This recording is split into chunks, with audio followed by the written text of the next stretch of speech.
मेरे प्यारे शिष्य, मैं रंजन भारती आपके अपने YouTube चैनल भारती मैथमेटिक्स में आपका स्वागत करता हूं। आज मैं आप लोगों को रेशियो एंड प्रोपोर्शन पढ़ाने जा रहा हूं। रेशियो का मतलब होता है अनुपात और प्रोपोर्शन का मतलब होता है समानुपात। रेशियो का हम लोग डेफिनेशन पढ़ेंगे। दो सजातीय राशियों के बीच तुलनात्मक संबंध को रेशियो कहते हैं। यदि आपको दो राशि दिया गया है ए और बी, उसको हमें रेशियो में लिखना हो तो हम लोग लिख सकते हैं A:B।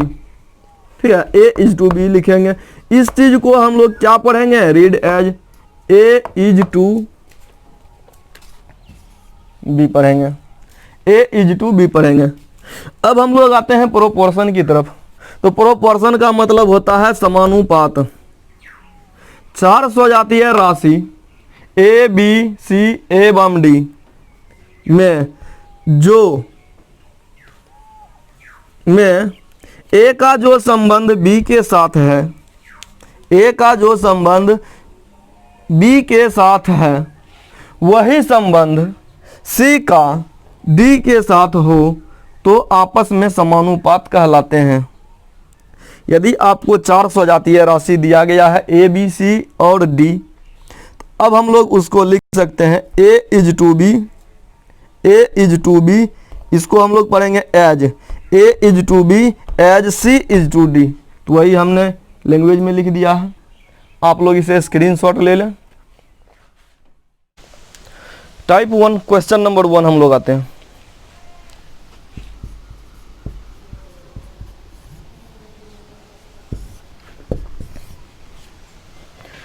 क्वेश्चन नंबर 1 बोल रहा है कि 1400 रुपये को A, B और C के बीच 2:7:5 के अनुपात में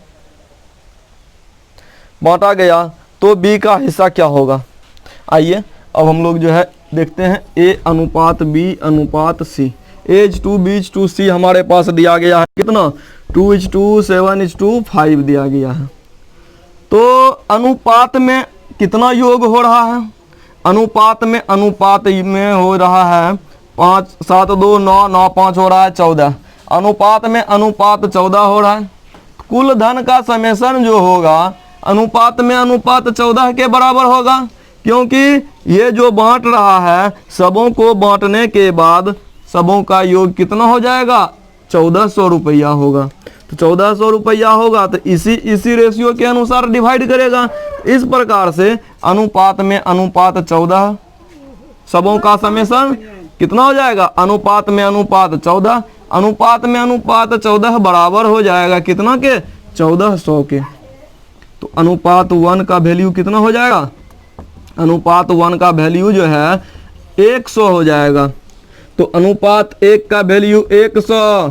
तो पूछा जा रहा है B का हिस्सा क्या होगा? तो B का हिस्सा मेरे दोस्त, B का कितना है अनुपात 7। तो अनुपात 7 बराबर कितना हो जाएगा? तो 7 इंटू अनुपात 1 का, तो अनुपात 1 का हो जाएगा 100। इस प्रकार से यहाँ पर कितना हो जाएगा? 700 हो जाएगा B का हिस्सा। Question number 2। तो क्वेश्चन नंबर 2 में बोला जा रहा है कुछ धन राम, मोहन और सोहन के बीच 3:4:5 के अनुपात में बांटी गई। अगर मोहन का हिस्सा राम के हिस्से से 900 रुपये अधिक है तो सोहन का हिस्सा क्या होगा? तो आइए अब हम लोग इस सवाल को सॉल्व करते हैं। राम, मोहन और सोहन के हिस्सा का जो अनुपात है, अनुपात 3:4:5 है। ठीक है, तो अब सवाल में बोला जा रहा है अगर मोहन का हिस्सा राम के हिस्सा से कितना अधिक है? 900 अधिक है। तो राम के हिस्सा से कितना अधिक है? अनुपात 1, क्योंकि ये 3 है और ये हो जाएगा 4। कितना अधिक है? तो 1 अधिक है। अनुपात 1 का वैल्यू कितना हो जाएगा? 900। तो हमें निकालने के लिए बोला जा रहा है सोहन का हिस्सा। सोहन का हिस्सा अनुपात में अनुपात 5 है, तो अनुपात 5 का वैल्यू कितना हो जाएगा? 5 गुना 9, 5 गुना 900, तो 5 गुना 900 बराबर हो जाएगा 4500 रुपया। ये आपका आंसर हो जाएगा किसका? सोहन का हिस्सा। तो आप लोग इसे, आइए दोस्तों अब हम लोग इस टाइप के अगले सवाल की ओर बढ़ते हैं। क्वेश्चन नंबर 3, कुछ धन पी क्यू आर के बीच 5:6:4 के अनुपात में बांटा गया, तो पी का हिस्सा कुल धन का कितना प्रतिशत होगा? आइए अब हम लोग इस सवाल को सॉल्व करते हैं। तो क्वेश्चन नंबर 3 में P अनुपात Q अनुपात R हमारे पास दिया गया है 5:6:4 के अनुपात में। तो सवाल में पूछा जा रहा है P का हिस्सा, तो P का हिस्सा कितना है? 5 है, जिसके रिस्पेक्ट में बोलेगा, ठीक है दोस्तों, जिसके रिस्पेक्ट में बोले उसको हम लोग नीचे लिखेंगे। क्यों? हमें परसेंट निकालना है, टोटल का कितना परसेंट वो होगा। तो टोटल में P है कितना? 5 है, टोटल कितने में? 15 में, टोटल 15 में। तो 15 में इतना है, तो 100 में कितना हो जाएगा? जिसके रिस्पेक्ट में बोलेगा उसको हम लोग नीचे लिखेंगे, उसके बाद 100 से मल्टीप्लाई करेंगे तो वो परसेंट में आ जाएगा। तो 5 से काटेंगे, 5 तिया 15, यहाँ पर हो जाएगा 33.1/3%। यही आपका आंसर हो जाएगा। आप लोग इसे स्क्रीनशॉट ले लें मेरे प्यारे शिष्य। अब हम लोग क्वेश्चन नंबर 4 की ओर बढ़ते हैं। कुछ धन A तथा B तथा C के बीच 2:5:7 के अनुपात में बांटे गए हैं। यदि C का हिस्सा कुल धन का 50% हो तो A का हिस्सा क्या होगा? तो सवाल में दिया गया है C का हिस्सा कुल धन का 50% हो। C का जो हिस्सा है कुल धन का 50%। सवाल में लेकिन कुल धन हमारे पास दिया गया ही नहीं है। कुल धन नोट गिवन, सवाल में कुल धन हमारे पास दिया गया ही नहीं है, तो हम लोग A का हिस्सा नहीं निकाल सकते हैं। तो इसका आंसर क्या हो जाएगा? D I हो जाएगा। आप लोग इसे स्क्रीनशॉट ले लें। बढ़ते हैं। यदि किसी धन को P और Q में इस प्रकार बांटा गया कि P का हिस्सा P के हिस्से का 3 गुना Q के हिस्से के 5 गुना के बराबर है, तो Q का हिस्सा पूरे धन का कौन सा भाग होगा? तो Q का हिस्सा पूरे धन का कौन सा भाग होगा? तो अब हमारे सवाल में दिया गया है P के हिस्से का 3 गुना। सवाल में क्वेश्चन नंबर 5 P के हिस्सा, मान लिया जाए P का हिस्सा यदि P रहा हो तो इसका 3 गुना यदि हम लोग करते हैं तो Q के हिस्से का 5 गुना के बराबर हो जाता है। Q के हिस्से का 5 गुना के बराबर हो जाता है, तो P/2 हम लोग Q निकालेंगे तो 5/3 आ जाएगा। ठीक है, 5/3 आएगा। अब हमारे सवाल में पूछा जा रहा है Q का हिस्सा पूरे धन का कौन सा भाग है? तो Q का हिस्सा कितना है? 3 है। कितना टोटल में? टोटल जो धन होगा 5 3 8 हो जाएगा। ये हमारा टोटल धन हो जाएगा। टोटल धन में ये कितना है? 3 है टोटल धन में। तो इसमें हम लोग लिखेंगे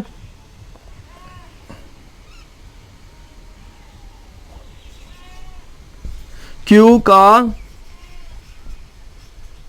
हिस्सा, Q का हिस्सा। तो Q का हिस्सा कितना होगा? Q का हिस्सा है 3, टोटल कितना में? 5 3 8 में। तो यही हमारा क्या हो जाएगा? 3/8 भाग हमारा आंसर हो जाएगा। तो आप आंसर हो जाएगा। आप लोग इसे स्क्रीनशॉट ले लें। अब हम लोग इस टाइप के अगले सवाल की ओर बढ़ते हैं। जब A 20 रुपया कमाता है तो B 30 रुपया कमाता है। जब B 40 रुपया कमाता है तो C 50 रुपया कमाता है। जब C 60 रुपया कमाता है तो D 80 रुपया कमाता है। A B C तथा D के कमाई का अनुपात क्या होगा? आइए अब हम लोग इस सवाल को सॉल्व करते हैं।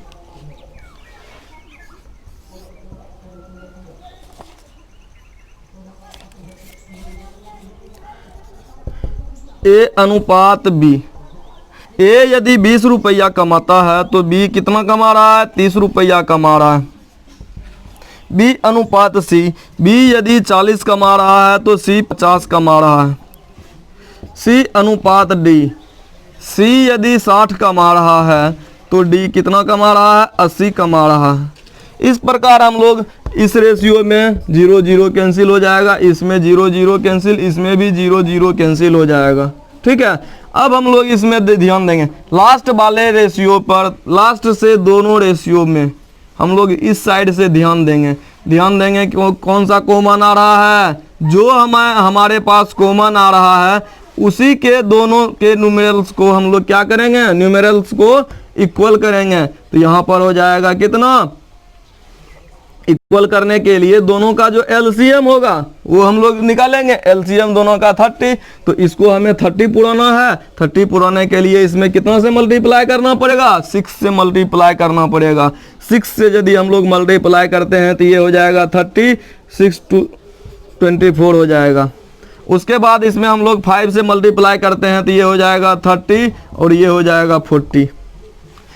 अब हम लोग इसको तो इक्वल कर चुके हैं, इसमें जो कॉमन आ रहा है इसको इक्वल कर चुके हैं, लेकिन इस दोनों रेशियो में हमें बी और बी कॉमन आ रहा है। बी और बी कॉमन आ रहा है तो बी का वैल्यू सेकंड रेशियो में कितना दिया गया है? मिला है 24, और पहले रेशियो में बी का कितना है वैल्यू? 30 है, 30 है। इस प्रकार हमें इन दोनों को बराबर इक्वल करना पड़ेगा। तो इसमें कितना से मल्टीप्लाई करेंगे कि ये 24 हो जाए? तो 8 से मल्टीप्लाई करेंगे तो 8 तिया हो जाएगा 24 और 8 दूना हो जाएगा 16। इस प्रकार से ये कैंसिल हो जाएगा। अब हमारा फाइनली जो रेशियो आएगा H2 BH2 CH2 D कितना हो जाएगा? 16:2, 24:2, 30:40। अब हम लोग इसमें ध्यान देंगे कैंसिल भी हो रहा है तो इसको हम लोग सिंपलीफाई करेंगे तो यहाँ पर हो जाएगा 8:2, 12:2, 15:2, 20। जितना से कैंसिल होगा सारे टर्म में उतना से हम लोग डिवाइड करेंगे। इस सभी टर्म में हमें 2 2 2 2 कॉमन आ रहा है। 2 कॉमन आया तो 2 से कैंसिल किए। ये जो फाइनली हमारे पास रिजल्ट आया है वही हमारा आंसर हो जाएगा। तो आप लोग इसे स्क्रीनशॉट ले लें। आइए दोस्तों इस टाइप के अगले सवाल की ओर बढ़ते हैं। किसी वर्ग में लड़कों एवं लड़कियों की संख्या का अनुपात 3:5 है। जब 32 लड़कियां बाहर हो जाती है तो अनुपात 5:3 हो जाती है। वर्ग में लड़कों की संख्या बताएं। तो वर्ग में लड़कों की संख्या बताएं तो सवाल में लड़कों एवं बॉय एवं गर्ल का रेशियो दिया गया है 3:5 दिया गया है। ये हमारे पास पहले था। पहले जब 12 लड़कियां निकल जाती है तो ये जो रेशियो है 5:3 हो जाता है। तो सिर्फ इसमें तो लड़कियां ही बाहर निकल रही है, तो रेशियो घट रहा है, ये हमें समझ में आ रहा है। लेकिन ये रेशियो लड़का तो इसमें बढ़ ही नहीं रहा है, तो इसलिए बढ़ क्यों गया? इसको भी तो 3 रहना चाहिए था, तो 3 नहीं है तो ये हो जाएगा बाद में। ठीक है, निकलने के बाद तो ये तो हमारे पास बराबर होना चाहिए, ये बराबर नहीं है। इसको बराबर करने के लिए हम लोग इसमें 5 से मल्टीप्लाई करेंगे। इस दोनों का एलसीएम जो होगा, ठीक है, 15 हो जाएगा ना एलसीएम। तो इन दोनों को हमें 15 के इक्वल करना है। तो 15 के इक्वल करेंगे। 15 के इक्वल करने के लिए हमें क्या करना पड़ेगा? इसमें तो 5 से मल्टीप्लाई करना पड़ेगा। तो 5 से मल्टीप्लाई इसमें करेंगे तो इस टर्म में भी 5 से मल्टीप्लाई होगा। तो 5 से मल्टीप्लाई होगा तो 5 तिया हो जाएगा 15 और 5 25 हो जाएगा। इस प्रकार से इसमें हम लोग इसको तो 15 पूरा दिए। तो अब हमारे सवाल में ये जो है बाद वाले रेशियो को भी 15 पुराना है। तो लड़कों को 15 पुराना है तो इसमें कितना से मल्टीप्लाई? 3 से मल्टीप्लाई करना पड़ेगा। तो ये 15 हो जाएगा, 9 हो जाएगा। अब हमारे सवाल में दिख रहा है कि लड़कियां पहले कितना थी, 25 लड़कियां थी और घट के हो जाती है कितना, 9, घट के कितना हो जा रही है, 9 हो जा रही है। तो इसके और इसके बीच का डिफरेंस कितना, अनुपात में अनुपात 16 का, इन दोनों के बीच का डिफरेंस अनुपात में अनुपात 16 का।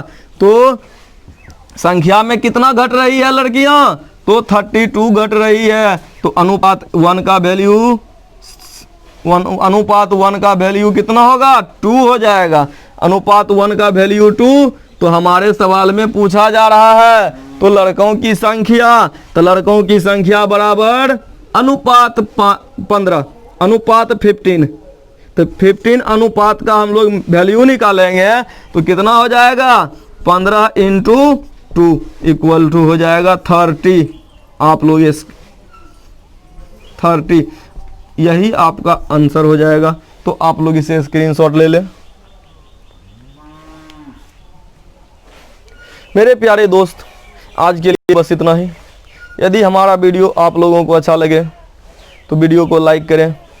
हमारे नेक्स्ट वीडियो के अपडेट पाने के लिए हमारे चैनल को सब्सक्राइब कर बेल आइकन प्रेस करें तथा अधिक से अधिक शेयर करें। धन्यवाद।